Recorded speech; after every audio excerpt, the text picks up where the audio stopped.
Então, gente, meu nome é Ana Carolina, eu sou graduanda do sexto período do curso de medicina do CEUB, e aí hoje eu vim ajudar vocês com a temática neurônios, glia, potencial de ação, transmissão sináptica e neurotransmissores. De início, eu já peço um pouco de desculpa, passei essa semana meio adoentada, então pode ser que eu fique tossindo muito, bebendo muita água, mas eu espero que não atrapalhe na nossa aula de hoje. No final da apresentação, eu vou disponibilizar os slides para vocês, tá bom? E eu vou deixar o meu e-mail, se vocês tiverem dúvidas, depois quiserem entrar em contato comigo, eu estou disponível, tá? Então, vamos começar. Bom, eu separei a primeira parte da nossa aula para a gente conhecer um pouquinho mais sobre o tecido nervoso e a composição dele, para depois a gente aprofundar mais em mecanismos de transmissão de impulsos, sinapses. Então, o que que a gente precisa saber de início? Que o tecido nervoso ele é constituído por células principais, que seriam os neurônios e as células da glia. A gente vai ver características principais de cada uma dessas células. Então, vamos começar por um neurônio. Na imagem à direita da tela de vocês, vocês conseguem ver a estrutura completinha de um neurônio. Mas o que que seria um neurônio? Uma unidade funcional e muito importante do sistema nervoso. Por que que é muito importante para o nosso sistema nervoso? Porque essa célula, dessa imagem que vocês conseguem ver, elas recebem, transmitem e processam estímulos que chegam até elas. E qual que é a composição e qual que é a forma de comunicação entre os neurônios? É uma linguagem elétrica. Um sinal elétrico vai chegar nessa célula e vai se propagar por toda a estrutura, por toda essa imagem que você está vendo, por meio de variação de um potencial membranar, fazendo com que o meu neurônio interprete, transmita e processe essa informação. E qual é que é a composição neuronal? Então, vamos olhar na imagem para vocês conseguirem acompanhar. Eu tenho o corpo celular, mais à esquerda, que é essa partezinha mais central, que é composta pelo núcleo celular. A gente tem os dendritos, mais à esquerda, que são essas ramificaçõezinhas, né, parecendo galhos de árvore. E a gente tem o axônio e as suas terminações. Esse axônio, ele geralmente, né, na maior parte das vezes, ele é constituído pela bainha de mielina, e é por essa sequência lógica de dendrito, corpo celular e axônio que o impulso nervoso ele vai se propagar. Então, a gente vai ver isso com calma. Nesse slide, eu coloquei um pouquinho das características e do que seria essas estruturas neuronais que eu acabei de falar para vocês. Os dendritos, eu falei que eles parecem aqueles raminhos de árvore, né? O que seriam esses dendritos? Prolongamentos citoplasmáticos que vão receber os estímulos, que vão vir ou de outro neurônio ou do ambiente externo. Aí, o que seria o corpo celular? O corpo celular, ele também pode ser chamado de soma ou pericário. Ele tem o núcleo, né, que eu acabei de mostrar para vocês, e o citoplasma, que é aquela partezinha mais redonda que eu mostrei na imagem para vocês também. E eles vão receber e integrar os estímulos que chegaram lá pelos dendritos. E esses estímulos, eles podem ser tanto excitatórios quanto inibitórios. E o axônio, que é a parte em que eu encontro a bainha de mielina, que a gente viu na imagem também. O que são, né? O que são os axônios? São prolongamentos do corpo celular, daquela partezinha redondinha que a gente viu. São prolongamentos do corpo celular que vão transmitir os estímulos a outros neurônios ou até células efetoras. Dentro ainda desse nosso conhecimento sobre os neurônios, é importante a gente saber que eles também podem ser classificados. A gente viu a composição, né, estrutural deles, e a gente precisa saber que eles podem ser classificados quanto ao número de prolongamentos que vão emergir do corpo celular, que é essa partezinha redondinha, essa partezinha ovalada aqui, na região mais superior da minha estrutura. Então, quanto ao número de prolongamentos, eles são classificados em três tipos: bipolares, multipolares e pseudo-unipolares. Na primeira imagem, a gente está vendo um neurônio bipolar. Por que ele é um neurônio bipolar? Porque a gente vê que existem dois prolongamentos que estão partindo do meu corpo celular. Não sei se vocês conseguem ver o meu cursor, mas eu estou circulando aqui um corpo celular e eu estou mostrando para vocês os prolongamentos que estão saindo dele. Se eu tenho dois, eu tenho um neurônio bipolar. Na imagem do meio, eu tenho um neurônio multipolar. Por quê? Porque existem múltiplos dendritos que estão partindo do meu corpo celular. E na última imagem, no canto mais à direita, né, da imagem de vocês, eu tenho um neurônio pseudo-unipolar, porque eu tenho um prolongamento que está partindo do meu corpo celular e que vai se ramificar em dois. Uma ramificação vai inervar o sistema, vai penetrar no sistema nervoso central, e uma ramificação vai penetrar no sistema nervoso periférico. Então, eu estou ramificando em duas partes, né, principais, sistema nervoso central, sistema nervoso periférico. Uma outra classificação também que é muito importante é quanto à função dos neurônios, porque eles não têm as mesmas funções. Uma primeira função dele, uma primeira classificação quanto à função, seria um neurônio sensitivo ou aferente. O que é um neurônio aferente? É um neurônio que está captando estímulos, ou seja, ele está recebendo estímulos do ambiente e do meu corpo como um todo, e está enviando para o meu sistema nervoso central. O neurônio motor ou eferente é um neurônio que está conduzindo o impulso a órgãos efetores. Então, o sensitivo de aferente recebe, o motor eferente conduz o impulso. E um interneurônio é um neurônio que vai estabelecer comunicação entre neurônios. Então, ele vai estabelecer circuitos elétricos com outros neurônios. Então, aqui a gente acabou conhecendo um pouquinho mais sobre os neurônios e suas características principais. Lá no começo da aula, eu falei para vocês que o tecido nervoso ele é constituído por dois tipos celulares principais. Os neurônios, que acabamos de ver, e agora as células gliais. Então, vamos ver algumas características importantes delas. O que seriam as células gliais? Lembrando que elas também podem ser chamadas de neuróglia. São células que, diferentemente dos neurônios, vão proteger, sustentar e dar suporte aos neurônios. Então, são células assistentes ali, que estão ajudando o equilíbrio dos neurônios. As células gliais, elas são encontradas em altas quantidades, né, em altas concentrações no nosso sistema nervoso, só que essas células, elas são menores que células neuronais. Então, por serem menores, elas acabam ocupando menos espaço no sistema nervoso em relação aos neurônios. Mas lembrando que as quantidades delas são muito maiores que os neurônios. Diferentemente também dos neurônios, as células gliais, elas não vão transmitir e receber um impulso nervoso. Os neurônios, eles recebem e transmitem esses impulsos nervosos. E são divididos em dois tipos principais. As células da glia que compõem o sistema nervoso central, ou seja, medula e encéfalo, que são os astrócitos, oligodendrócitos, microgliócitos e células ependimárias, e as células que compõem o sistema nervoso periférico, que são nervos e gânglios. E quais são essas células? As células satélites, que também são chamadas de anfícitos, e as células de Schwann. Nesse slide, eu coloquei essa imagem para exemplificar para vocês a diferença de funcionalidade dessas células gliais no sistema nervoso. Então, vou dar um exemplo. Vamos ver a primeira linha da nossa tabela. Lá na primeira linha, a gente tem o conhecimento dos oligodendrócitos. Na tabela, na coluna do meio, a gente vê o formatinho dela, né? Corpo celular, umas ramificaçõezinhas, e vamos ver qual que é a função delas. Os oligodendrócitos são células fagocitárias que participam de processos inflamatórios de reparação lá no sistema nervoso central e também vão secretar citocinas diante de algum processo imune que o meu corpo está desenvolvendo para remover restos celulares. Então, lendo isso, o que a gente capta? Qual que é a importância dos oligodendrócitos? Fagocitar restos celulares no sistema nervoso central.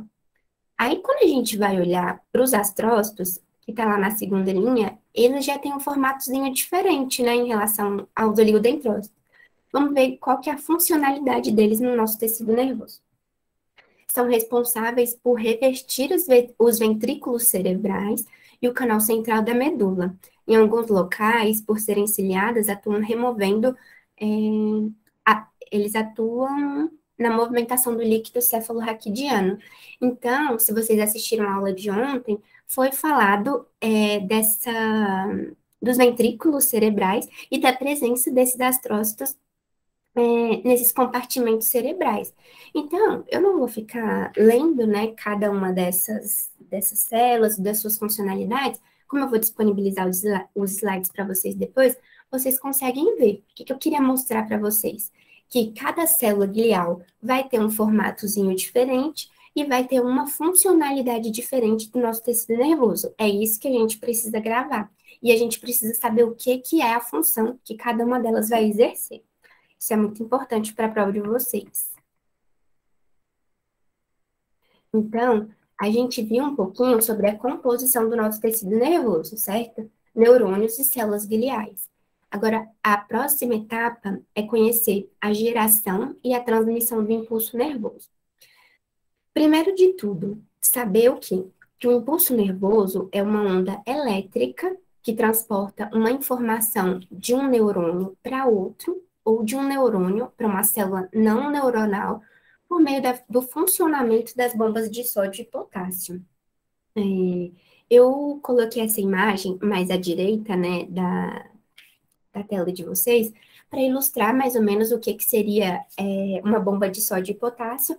É um mecanismo que a gente tem nas membranas das nossas células, que funcionam por diferença de gradiente de concentração, ou seja, se eu tenho um íon sódio ou potássio, que está mais concentrado no meio externo à célula ou no meio interno à célula, eu vou fazer com que haja movimentação, fluxo desses íons na membrana da minha célula, para tentar estabelecer algum equilíbrio, para tentar exercer alguma funcionalidade no meu corpo. Então, essa imagem é mais para ilustrar para vocês o que seria uma bomba de sódio de potássio. Um mecanismo que funciona mediante um diferente de gradiente, um mecanismo que funciona diante de uma diferença no gradiente de concentração. Então, essa atividade elétrica que o meu neurônio vai receber é uma atividade que vai ser unidirecional. O que isso significa? Que essa atividade elétrica ela vai percorrer uma única direção na minha célula nervosa, no meu neurônio, dos dendritos, percorrendo o corpo celular, axônio, até as suas terminações. Nunca ao contrário. É sempre no sentido dos dendritos, corpo celular, axônio, seguindo essa ordenzinha cronológica.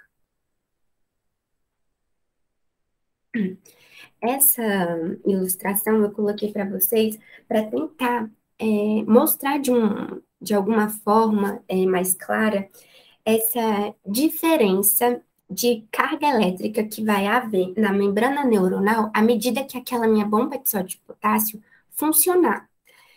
Ó, o meu neurônio, ele está demonstrado aqui na parte mais superior da minha imagem, né? Aqui a gente vai ver uma amplificação da minha parte axonal. E o que a gente está vendo nesse tanto de mais, menos, sódio, potássio? O que a gente precisa entender dessa imagem, né? Que à medida que o estímulo chegar na minha membrana axonal, eu vou mudar a polaridade da minha membrana neuronal.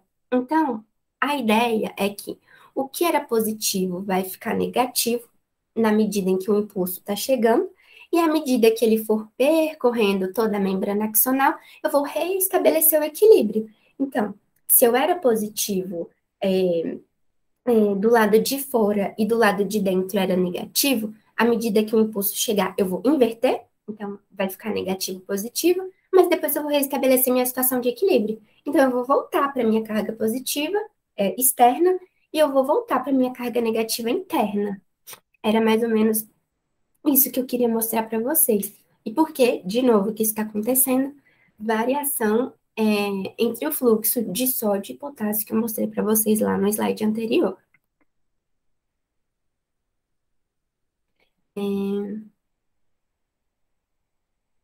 Esse gráfico eu achei também ilustrativo e interessante para a gente falar um pouquinho mais sobre a importância dessa transmissão do impulso elétrico. Então, vamos analisar esse gráfico juntos. No eixo X, a nossa variável é o tempo em milissegundos, perdão, e no eixo Y, a nossa variável é o potencial de membrana em milivolts. O que que acontece? Lá embaixo, vocês estão vendo uma setinha escrito estímulo. Então, vamos entender esse gráfico. Quando o meu neurônio está em repouso, a carga dele é menos 70 milivolts. À medida em que eu exerço um estímulo no meu neurônio, eu preciso alcançar um limiar energético para que o meu impulso ele se propague por toda a célula. Não é qualquer estímulo que o meu neurônio vai responder. Eu preciso de um limiar. Eu preciso alcançar, no mínimo, os meus menos 55 milivolts para que eu consiga transmitir esse impulso nervoso por toda a minha célula. Se vocês olham logo depois da setinha, em que está escrito estímulo, a gente vê assim, estímulos sublimiares. O que que significa isso? Eu dei um estímulo para o meu neurônio, mas foi um estímulo muito baixo. O meu impulso, ele não se propagou pelo neurônio. Eu dei outro estímulo, foi muito baixo, não alcançou menos 55 milivolts. O meu impulso não vai ser propagado pelo pela minha célula nervosa. Agora, se eu ultrapasso o limiar que eu necessito para a transmissão do meu impulso, eu vou conseguir alcançar o meu pico, eu vou despolarizar e vou conseguir repolarizar o meu neurônio, voltando no final dessa transmissão ao meu estado de repouso, que é o que a gente consegue ver mais à direita, onde está escrito potencial de repouso, ali rente à linha laranjadinha. Então, isso que eu queria que vocês conseguissem entender dessa imagem. Só mais uma observação ainda nessa imagem é quanto à hiperpolarização. O que que significa, o que que seria essa hiperpolarização? Seria um fluxo mais aumentado daquela bomba de sódio e potássio que eu falei para vocês, fazendo com que, durante esse fluxo, o meu neurônio acabe ficando mais negativo do que o menos 70. Então, por exemplo, ele ficou na faixa ali dos menos 90 milivolts. Menos 90 milivolts. Ele ficou mais negativo do que ele deveria ser. Então, a gente está num estado hiperpolarizado, mas que com o tempo ele consegue reestabelecer esse equilíbrio, ele volta para o potencial de repouso dele ali na margem do menos 70. Então, era isso.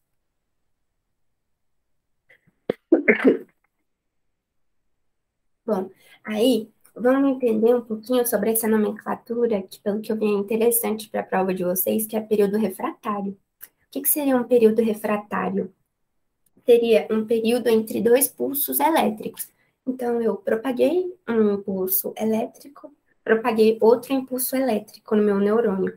O período entre essas duas propagações seria o meu período refratário, que tem duas terminologias principais: o período refratário absoluto e o relativo. Qual que seria a diferença delas? O período refratário absoluto é a não possibilidade de propagação de um novo potencial de ação quando eu estou transmitindo o impulso. Basicamente, a ideia é de que eu não posso superpor estímulos, um estímulo por vez. Chegou lá no dendrito, terminou lá na partezinha final do meu axônio, um por vez, sem pressa, um por vez. Então, essa não deflagração de um potencial em cima do outro. E o meu período refratário relativo seria a possibilidade de eu deflagrar, ou seja, de eu gerar um novo potencial de ação no meu neurônio. Basicamente, essa é a diferença. E aí, eu coloquei essa imagenzinha na parte mais inferior da tela de vocês para mostrar algo muito interessante, que é quanto às fibras que compõem o nosso neurônio, que podem ser tanto fibras amielinizadas quanto fibras mielinizadas. O que que seria isso? Uma fibra mielinizada é uma fibra em que o meu impulso ele se propaga de modo saltatório. E uma fibra amielinizada é uma fibra em que meu impulso ele é transmitido por toda a extensão do meu axônio de uma maneira mais lentificada. O que eu quero dizer com isso? Que quando eu tenho uma fibra mielinizada, ou seja, quando eu tenho bainha de mielina na minha membrana axonal, eu tenho a presença dos nódulos de Ranvier. E isso vocês conseguem ver nessa imagem do canguruzinho pulando. Eu tenho como se fossem salsichinhas enroladas, né? E pontinhos no meio dessas salsichas. As salsichas seriam essa bainha de mielina. E os pontinhos entre elas seriam o nódulo de Ranvier. Quando eu tenho essa salsicha, ela vai permitir com que o meu impulso se propague de uma maneira muito mais rápida pelo meu neurônio, porque ele vai fazer igual esse canguru aí. Ele vai pulando de um nódulo para o outro, ao invés de ser um processo em linha reta, digamos, como a gente consegue ver nesse caracol, num processo muito mais lento, percorrendo todo o axônio. Aqui eu só citei a importância dessa condução saltatória para vocês. Lembrando, né? Quando a gente pensa nessa condução saltatória, então a gente vai pensar na bainha de mielina e nos nodos de Ranvier. Então a gente vai ter um aumento da velocidade dessa condução elétrica. Como eu tenho aumento dessa velocidade, eu consigo conservar mais energia para o meu axônio, eu não vou gastar tanta energia e energia em excesso e eu consigo otimizar ali o funcionamento das minhas bombas de sódio e potássio. Então, eu não vou precisar de uma transferência exacerbada desses íons, né, sódio e potássio. Beleza. Então, a gente viu sobre a composição do tecido nervoso, neurônios e células da glia. A gente viu como que a transmissão se dá por toda a célula nervosa. E o nosso próximo tópico é sinapse. O que seria uma sinapse? Sinapse é um local por onde a informação ela é transmitida de uma célula a outra, seja de um neurônio para um outro neurônio, seja de um neurônio para alguma célula efetora, um músculo, uma glândula, porque eu estou demandando ação em alguma parte do meu organismo. E esse local, né, de onde a informação é transmitida, ela pode acontecer. Essa informação, né, ela pode ser transmitida tanto por um mecanismo elétrico, em que a gente tem a nomenclatura de sinapse elétrica, quanto por um mecanismo químico, que seria denominado uma sinapse química. Vamos elencar os pontos principais de cada uma delas e vamos distinguir a funcionalidade de cada uma delas. Vamos começar pela sinapse elétrica, que é um mecanismo mais simples da gente compreender, que tem menos detalhes do que uma sinapse química. Então, eu vou mostrar imagens para vocês, para ficar algo mais visual, não algo só teórico. Vamos ver primeiro os pontos principais. Então, a sinapse elétrica, ela acontece principalmente por meio dessas estruturas que a gente chama de conexina, que também é conhecida como junção comunicante, que, como o próprio nome diz, vai fazer uma comunicação mesmo, sabe, entre células. Os elementos principais de uma sinapse elétrica é um elemento pré-sináptico, ou seja, uma célula pré-sináptica, a junção comunicante, que vai comunicar uma célula com a outra, e um elemento pós-sináptico, que é um neurônio pós-sináptico. Nesse tipo de sinapse elétrica, eu vou ter uma conexão física entre os neurônios. Vou mostrar a imagem para vocês. E esse tipo de sinapse, ele ocorre necessariamente entre dois neurônios, tá? Vamos ver a imagem aqui, deixa eu ver se está aqui. Não está aqui ainda, mas eu vou mostrar para vocês. Em comparação com a sinapse química, a sinapse elétrica ela acontece de um modo muito mais simples e muito mais rápido. É um mecanismo bidirecional, ou seja, eu posso mandar informação de um neurônio pré para um pós, ou de um pós para um pré, bidirecional, né? Nos dois sentidos, eu estou trocando informações, e elas são mais raras de acontecer quando a gente, em detrimento das sinapses químicas. Vou descer aqui só para mostrar para vocês a imagem e eu volto. Então, vamos ver. Nessa imagem à esquerda, eu tenho um exemplo de uma sinapse elétrica. Aqui, vocês conseguem ver o neurônio pré-sináptico, que está na região superior. Vocês conseguem ver essas estruturinhas roxas, que são justamente as junções comunicantes. Lembra que eu falei que ele estabelece comunicação? Então, está juntando um neurôniozinho com outro, e na parte mais inferior a gente está conseguindo ver um neurônio pós-sináptico. É isso aqui, é essa a estrutura de uma sinapse elétrica. Então, a gente entendeu o mecanismo da sinapse elétrica, agora a gente vai ver o que é e como funciona uma sinapse química. Então, a sinapse química, ela acontece com a liberação dos neurotransmissores.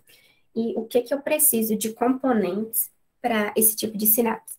De um neurônio pré-sináptico, de uma fenda sináptica, que seria um espacinho entre os dois neurônios, e um elemento pós-sináptico.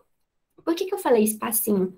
Porque, diferentemente da sinapse elétrica, na sinapse química, a gente não vai ter uma conexão física entre os dois. Eu vou ter um neurônio pré, um neurônio pós e um espacinho aqui que a gente chama de fenda sináptica, tá? Então, pode ser tanto interneurônio, ou seja, uma comunicação entre dois neurônios, ou neuroefetuadoras, uma célula neuronal e uma célula que não é neuronal. Esse processo ele é muito mais lento e complexo, por isso que eu acabei começando pela sinapse elétrica, mas também não é impossível de entender, eu vou mostrar a imagem para vocês. E, diferentemente da elétrica, que era bidirecional, eu tinha uma via de mão dupla, digamos, né, de troca de informações, aqui não, é uma via única de informação. Eu vou mandar só informação de um neurônio para o outro, e acabou. E elas são muito mais comuns que as elétricas. Aqui na região direita da imagem, a gente consegue justamente ver uma sinapse química. Então, vamos ver. A gente tem um neurônio pré-sináptico, que está na partezinha mais superior. Eu tenho um monte de bolinha, né, que a gente fala que é vesícula, com pontinhos dentro, que são os neurotransmissores. Quando essa bolinha... deixa eu só colocar aqui na tomada. Quando essa bolinha cheia de pontinhos chegar lá na membrana do meu neurônio, eu vou conseguir liberar os neurotransmissores e lá na fenda sináptica que eu falei para vocês, né, nesse espacinho entre um neurônio e outro, e aí eu vou fazer com que o neurônio pós-sináptico, por meio de receptores, capte a informação que o outro mandou para ele. Então, aqui, essa imagem, ela tá bem fazendo essa distinção entre um tipo de sinapse e outro. Eu falei para vocês que o mecanismo das sinapses químicas, ela era um pouco mais complexa. Aqui, de novo, imagem. Para ficar algo mais visual para vocês, eu vou tentar explicar como que ocorre passo a passo até a liberada desse neurotransmissor lá na fenda. Existem 8 passos, né, como a gente tem aqui na imagem, até que aconteça essa liberação de neurotransmissor. Então, vamos lá. O número 1. O potencial de ação vai chegar no terminal do axônio. Então, o potencial de ação está chegando no meu terminal axonal. E aí, os canais de cálcio controlado por voltagem vão se abrir. Então, eu tenho esse pontinho verde, né, na imagem. E aí, quando o potencial de ação chegar, o cálcio entra. A gente está vendo no número 3, o cálcio dentro da célula. O cálcio entrou na célula e o cálcio vai sinalizar para as vesículas, que eram aquelas bolinhas que eu falei para vocês, que elas podem se mover lá para a membrana neuronal. Então, o cálcio vai sinalizar para as vesículas se movem para a membrana, as vesículas vão se ancorar na membrana do neurotransmissor por exocitose, e aí, o que vai acontecer? Esse neurotransmissor que estava lá na vesícula vai ser liberado lá na fenda sináptica, que é esse espacinho aqui, né, entre um neurônio e outro. E aí, por fim, o meu neurônio pós-sináptico, com receptor membranar, vai captar o neurotransmissor que foi liberado, conseguindo interpretar a informação que o outro queria passar para ele. Então, apesar de ser um mecanismo mais complexo do que uma sinapse elétrica, não é algo impossível da gente entender. É a gente compreender que o potencial de ação chegou, mandou uma sinalização para o cálcio foi lá, sinalizou para a vesícula se mover até a membrana axonal, a vesícula liberou o neurotransmissor na fenda, o próximo neurônio, que é o neurônio pós, captou a informação. Essa imagem, ela tá muito interessante, porque ela mostra o passo a passo que vai acontecer. Eu espero que ajude vocês. A gente falou muito de neurotransmissor, né? Principalmente nessa etapa da sinapse química. Aí é legal a gente definir o que seria um neurotransmissor. O neurotransmissor é uma substância química que transmite sinal, uma informação de um neurônio para o outro por meio das sinapses. Nossa, é justamente o que a gente acabou de ver na imagem anterior, né?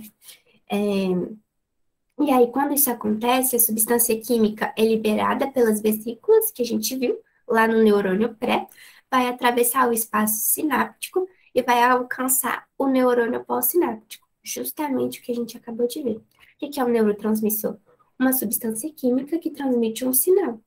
E aí, no neurotransmissor, não necessariamente no meu corpo, ele tem um único destino. Ele pode agir em N locais diferentes, de N formas diferentes, seja de forma inibitória, seja de forma inibitória. Então, quais que são os locais principais, né, os locais principais de atuação desses neurotransmissores? Então, circulação local, o neurotransmissor ele foi produzido, ele vai cair lá na minha corrente sanguínea. Às vezes, meu corpo não está demandando da atuação desse neurotransmissor, então ele vai ser degradado. Ele pode ser recapturado pelo neurônio para ser reutilizado em algum processo que meu corpo precisa realizar em breve, ou então ele pode se ligar a receptor, seja um receptor pré, um receptor pós, como a gente viu naquela imagem. Então, ter a ideia de que neurotransmissor, vários destinos diferentes no nosso organismo. E aqui, por fim, eu tenho a classificação dos neurotransmissores. E o que que eu quero mostrar para vocês? Que os neurotransmissores, eles não têm uma mesma composição. Eles têm composições muito variadas. Por exemplo, eu tenho um neurotransmissor que é constituído de aminas, como a dopamina, adrenalina, noradrenalina, serotonina, histamina, acetilcolina. Eu tenho um neurotransmissor que é constituído por aminoácidos. Aqui eu ilustrei só os principais para vocês, tá bom? Glutamato, aspartato, glicina, o GABA, que é um neurotransmissor muito importante. Eu tenho agentes gasosos, como o óxido nítrico. Eu tenho um neurotransmissor constituído por peptídeos, como vasopressina, substância P. Então, ter essa concepção de que os neurotransmissores, eles não têm uma composição única e exclusiva, uma funcionalidade única e exclusiva. Atuam em diversos locais, de formas diferentes, inibindo ou excitando alguma parte do meu organismo, com composições diversas, aminas, aminoácidos, enfim. É um mundo, né, de neurotransmissores. Bom, o que eu tinha para falar é isso. Obrigada pela atenção. Se alguém tiver alguma dúvida, estou aqui. Muito obrigado pela aula, viu, Ana? Foi muito Obrigada. bom, seus slides estavam ótimos, acho que com certeza vai estar Ai, ajudando que os bom. alunos. Que E bom. alguém quer perguntar alguma dúvida rapidinho, gente? Que a Ana ela tem prova hoje. É. Ai, que bom. Fico feliz. Lembrando que a Ah, aula dela vai para o YouTube, tá, gente? No nosso eu vou canal. colocar aqui meu e-mail no chat. Qualquer dúvida, vocês me mandam lá, tá?